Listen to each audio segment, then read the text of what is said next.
I was raised like in the Wild West, you know, and my parents were this really interesting combination of, you know, one was this sort of soft hippie liberal, and the other was kind of a libertarian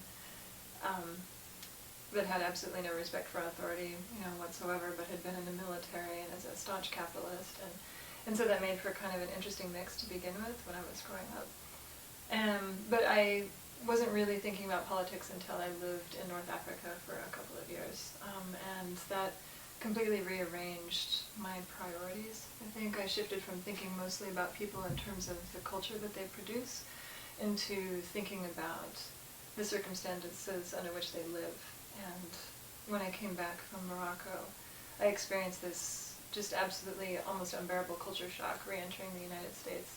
And it was like all of a sudden, you know, everything was different, and it just couldn't be the same again. And that got me to thinking a lot. And so I just started looking for answers to, you know, some of the questions that I had. Why do people live the way that they live? And, you know, why do they have to make the decisions that they do? And why does so much seem so artificial? Why are so many people in pain and so many people aren't? And then I went to graduate school, and there I encountered a lot of ideas. Like I started studying critical theory through linguistics, actually, and also through pedagogy. I took an amazing class called Critical Pedagogy and the Dialectics of Terrorism. It was in the aftermath of 9/11, and that's where I started to really, you know, connect some dots.